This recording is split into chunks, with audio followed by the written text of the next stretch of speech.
হজ যাত্রার শুভ উদ্বোধন ঘোষণা করছি।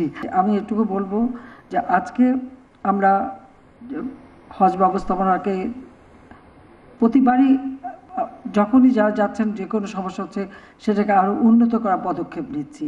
আর এই ক্ষেত্রে সৌদি সরকার সবসময় আমাদেরকে সহযোগিতা করে যাচ্ছে। আজকে বাংলাদেশ অনেক এগিয়ে গেছে। আমার একজন বোন যিনি হজ করতে যাচ্ছেন তিনি নিজেই বললেন, বা এইমাত্র আরেকজন তিনি বললেন, এখন কত সহজভাবে আপনারা ঘরে বসেই হজের সব কাজ সম্পন্ন করতে পারছেন। তো ডিজিটাল বাংলাদেশ গড়ে তুলব 2008-এ নির্বাচনী ইশতেহারে সেই ঘোষণাটা দিয়েছিলাম। আজকে তার সত্যিকার বাস্তবায়ন হয়েছে, আর বাস্তবায়নটা হয়েছে বলেই আজ এই সুযোগটা সকলে পেয়েছেন। আর প্রথমবার যখন সরকার এসেছিলাম তখন মোবাইল ফোন যাতে সকলের হাতে পৌঁছায় সে ব্যবস্থাটাও করে দিয়েছিলাম। আর এরপর ডিজিটাল বাংলাদেশ করবার জন্য স্যাটেলাইট, বঙ্গবন্ধু 1 উৎক্ষেপণ করা, ব্রডব্যান্ড সমস্ত জায়গায় পৌঁছে দেওয়া, ওয়াইফাই কানেকশন দেওয়া, এসব করার ফলে কিন্তু আজকে এই সহজ পদ্ধতিতে আপনারা হজ করতে যেতে পারেন এবং কাজগুলি ঘরে বসে করতে পারেন, কোনো রকম হয়রানি হতে হয় না।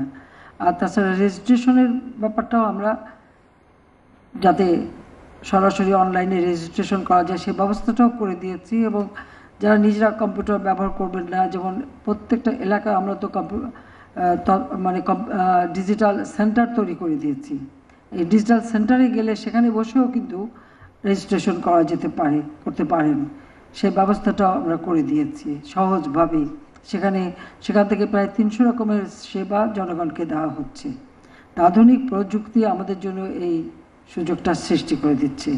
সেই সাথে সাথে আমি সৌদি বাদশাহ, সেই বাহমানি বাদশাহ এবং সৌদি প্রাইম মিনিস্টার এবং হজের সঙ্গে যারা সংশ্লিষ্ট মন্ত্রী এবং অন্যান্য যারা আছেন তাদেরকেও আমি ধন্যবাদ জানাই যে তারা যে আমাদেরকে বাংলাদেশের হজ, বাংলাদেশের ব্যাপারে অনেক উদার এবং অনেক সহযোগিতা আমাদের করে যাচ্ছেন।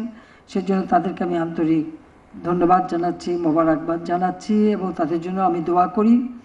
কারণ আমি 84 সালে প্রথম যখন উমরা করতে যাই এবং এরপরে 85 সালে প্রথম যখন হজ করি, তখন সেই হজের যে মানে অব্যবস্থাপনা, এবং এরপরে যতবার আমি এসেছি, আমি সবসময় আমি যতবারই হজে এসেছি সৌদি বাদশার অতিথি হিসেবেই আমি এসেছি সেই 85 সাল থেকে। কিন্তু আমি সবসময় হজ ক্যাম্পগুলি ঘুরে বেড়াতাম, কোথায় কি সমস্যা আছে আমি ফিরে এসে চিঠি দিতাম এবং এখানে আমাদের যিনি অ্যাম্বাসেডার ছিলেন তাদের সাথে কথা বলতাম। যদিও তখন আমি এমপিও না, মন্ত্রীও না, কিছুই না, একজন নাগরিক হিসেবে, কিন্তু আমার কথায় তারা গুরুত্ব দিয়েছেন এবং আস্তে আস্তে এই হজ ব্যবস্থাপনাটাকে আমরা আরও উন্নত করতে পেরেছি। এবং সেটা করতে পেরেছি বলে আজকে সকলে আপনারা ভালোভাবে হজ করতে পারছেন, হজ করতে যেতে পারছেন এবং আরও সহজ হচ্ছে। আর এই হজ ক্যাম্পটারও যথাযথ উন্নতি করে দিয়েছি এবং এখান থেকে আমরা একটা আন্ডারপাস করে দিচ্ছি।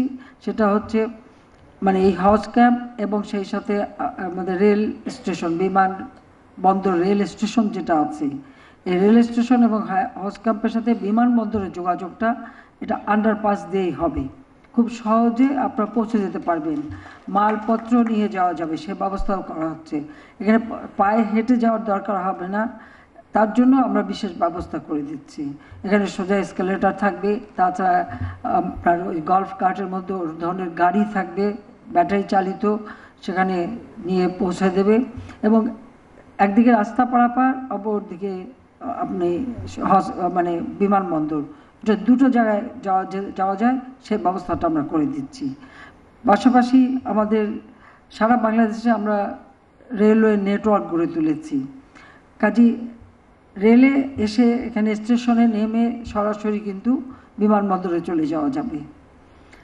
আর আপনারা জানেন আমি প্রতিটি উপজেলায় যে মডেল মসজিদ করছি, সেই মসজিদে সেখানে কিন্তু হাজিদের হজ সম্পর্কে ট্রেনিং দেওয়া এবং যারা সেবা করবে তাদের ট্রেনিং দেওয়া, তাদের হজ সম্পর্কে সমস্ত তথ্য দেওয়া, রেজিস্ট্রেশন সব ব্যবস্থা কিন্তু এইসব মসজিদের হয়ে যাবে। কাজে সেখানে খুব বেশি ক্যাম্পে থাকা বা তার প্রয়োজনও হবে না, নিজে ঘরে বসে সব কিছু করতে পারবেন, সেটা আরও সহজ হয়ে যাবে। সেই ব্যবস্থাটা আমরা করে দিচ্ছি। আমাদের কোনো বিমান ছিল না, আমি আসার পর সে নিজস্ব বিমানও ক্রয় করেছি। আগে 2-3টা ঝরঝরে ছিল, খুবই খারাপ অবস্থা, কিন্তু আমি এখন এক আধুনিক বিমান কিনে দিয়েছি। কারণ আমরা যেমন সৌদি এয়ারলাইন্স বা অন্য এয়ারলাইন্স যখন আমাদের হাজিদের নেন, আর পাশাপাশি আমরা আমাদের নিজস্ব বিমানে পাঠাতে পারি। আগে তো ভাড়া করে আনতে হতো, এখন আর খুব বেশি লাগে না, আমরা নিজেদের বিমানেই করতে পারি। সেই ব্যবস্থাটা আমরা করতে পেরেছি। সেইভাবেই আমরা বিভিন্ন পদক্ষেপ নিচ্ছি। কারণ জাতির পিতা বঙ্গবন্ধু শেখ মুজিব বাংলাদেশকে অসাম্প্রদায়িক চেতনার বাংলাদেশ হিসেবে গড়ে তুলেছে, এটা ঠিক, কিন্তু পাশাপাশি এই যে হজ ব্যবস্থাপনা উন্নয়ন বা ইসলামের সেবা করার জন্য ইসলামিক ফাউন্ডেশন তিনি তৈরি করে দিয়ে গেছেন। ইসলাম সম্পর্কে মানুষের যে সম্যক ধারণা হয়, সে ব্যবস্থাটা তার হাতেই করা। স্বাধীনতার পর মাত্র সময় পেয়েছিলেন মাত্র 3 বছর 7 মাস। এই 3 বছর 7 মাসের মধ্যেই তিনি এই পদক্ষেপ নেন। রেডিও টেলিভিশনে যে তেলাওয়াত করা বা ঈদে মিলাদুন্নবীর ছুটি দেওয়া, সব কিছুই কিন্তু জাতির পিতা করে গেছেন। অর্থাৎ দেশের মানুষের ধর্মীয় অনুভূতিটাকে সম্মান জানিয়ে সকলে যেন সহজভাবে ধর্মটা পালন করতে পারে, সেই ব্যবস্থাটাও তিনি করে দিয়ে গেছেন। কাজেই আজকে বাংলাদেশ যতদূর এগিয়েছে, আমি মনে করি যে এটা দেশবাসীর সকলের সহযোগিতা পেয়েছি বলে এটা সম্ভব হয়েছে। আমাদের তুরাগ নদীর তীরে জাতির পিতা যে জমি দিয়ে বিশ্ব ইজতেমা, কারণ বিশ্ব ইজতেমা কোন দেশে হবে এটা নিয়ে কিন্তু একটা ভোটাভুটি ছিল, সেখানে বাংলাদেশ জয়ী হয়েছিল বঙ্গবন্ধু শেখ মুজিবের নেতৃত্বে। কাজে আজকে সেটা আমাদের দেশে, এবং তিনি জায়গা দিয়ে যান। বায়তুল মোকাররম মসজিদটাকে আরও উন্নত করা তিনি অনেক করে দিয়ে যান। পরবর্তীতে যতটুকু আমি আসার পরে এটা মিনার থেকে শুরু করে শাহান তৈরি করা, আর অনেক বেশি মুসল্লি যাতে নামাজ পড়তে পারে, এবং বিশেষ করে মেয়েদের জন্য সেটা করে দিয়েছে। এবং এখানেও কিন্তু সৌদি সরকার সেই সময় আমি যখন প্রথমবার সরকার, তখন তারা কিছু অনুদানও দিয়েছিলেন। কাজে সেভাবে আমরা কাজ করেছি। কাজে আমি এটুকু বলবো যে আজকে আমরা হজ ব্যবস্থাপনাকে প্রতিবারই যখনই যারা যাচ্ছেন যে কোনো সমস্যা হচ্ছে, সেটাকে আরও উন্নত করার পদক্ষেপ নিচ্ছি। আর এই ক্ষেত্রে সৌদি সরকার সবসময় আমাদেরকে সহযোগিতা করে যাচ্ছে। আমি আপনাদের সবাইকে বলবো যে আপনারা যে যাবেন, আপনারা সবাই অবশ্যই আমাদের জন্য দোয়া করবেন, বাংলাদেশের জন্য দোয়া করবেন, বাংলাদেশের মানুষের জন্য দোয়া করবেন, সেই সাথে সারা বিশ্বের মুসলিম উম্মার জন্য দোয়া করবেন। কারণ আপনারা দেখছেন যে প্যালেস্টাইনে কি হচ্ছে, যেভাবে সেখানে গণহত্যা চালানো হচ্ছে, সেখানে নারী পুরুষ ছোট শিশু তাদেরকেও রেহাই দিচ্ছে না। আমি সব সময় যেখানে আমি কথা বলছি, আমি আমার কণ্ঠস্বর, আমি প্রতি জায়গায় এর প্রতিবাদ করে যাচ্ছি। কারণ প্যালেস্টাইন তারা তাদের আরব ভূখণ্ডে তাদের জায়গা তারা পাবে, এটা তাদের অধিকার। এই অধিকার কেউ কেড়ে নিতে পারে না। কাজে সেই অধিকার তাদের দিতে হবে।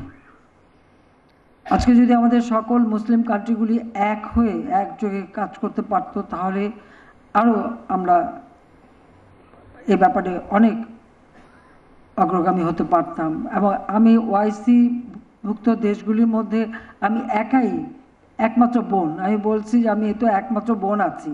কাজে আমার এখানে এটাই কথা যে সকলে এক হন, এবং এই ধরনের অন্যায় অবিচার যেন আমাদের উপর না হয়, সেদিকে তার জন্য সকলে সোচ্চার থাকবেন। তা আপনারা তাদের জন্য দোয়া করবেন।